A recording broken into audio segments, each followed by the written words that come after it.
CBI তদন্তের বিরুদ্ধে সন্দেশখালীর প্রাক্তন তৃণমূল নেতা শেখ শাহজাহানের আবেদনের কোনো গ্রহণযোগ্যতা নেই বলে জানালো কলকাতা হাইকোর্ট। সোমবার বিচারপতি দেবাংশু বসাক এবং বিচারপতি প্রসেনজিৎ বিশ্বাসের ডিভিশন বেঞ্চ জানায়, সম্প্রতি সুপ্রিম কোর্টের রায় মোতাবেক অভিযুক্তের এই আবেদনের কোনো গ্রহণযোগ্যতা নেই, তাই সিঙ্গেল বেঞ্চের নির্দেশে হস্তক্ষেপ করা হচ্ছে না। সন্দেশখালীতে 2 খুনের ঘটনায় সিবিআই তদন্তের নির্দেশ দিয়েছিলেন বিচারপতি জয় সেনগুপ্ত। ওই নির্দেশকে চ্যালেঞ্জ করে ডিভিশন বেঞ্চে যান শাহজাহান। সোমবার তার সেই আবেদনের রায় ঘোষণা করে আদালত। আদালতের একটি সূত্রের খবর, 2019 সালের লোকসভা ভোটের ফল ঘোষণার পর থেকে সন্দেশখালীর ভাঙিপাড়ায় রাজনৈতিক অশান্তি চলছিল। সেই বছরের 8ই জুন সেখানকার একই পরিবারের 2 বিজেপি কর্মী খুনের অভিযোগ ওঠে। এই পর্যন্ত ওই পরিবারের এক সদস্য নিখোঁজ।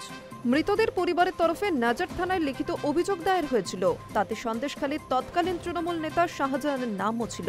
কিন্তু মামলাটি যখন সিআইডি হাতে নেয়, তখন আদালতে চার্জশিট পেশ হয়। তখন দেখা যায় শাহজাহানের নাম বাদ দেওয়া হয়েছে।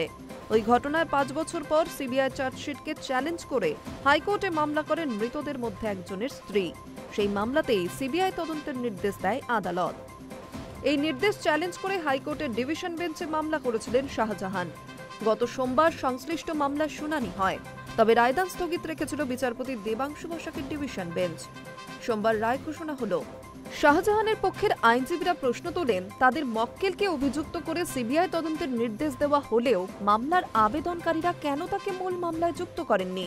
এর আগে বিচারপতি দেবাংশু বসাক শাহজাহানের আইনজীবী সওয়ালের প্রেক্ষিতে বলেছিলেন, আপনাদের বক্তব্যে আদালতের প্রশ্নগুলির কোনো জবাব নেই, যেখানে সিঙ্গেল বেঞ্চ রায় স্পষ্ট করে দিয়েছে যে আপনার মক্কেলের যুক্ত হওয়া অপ্রয়োজনীয়, সেখানে আপনার এই আবেদন করার এখতিয়ার কি।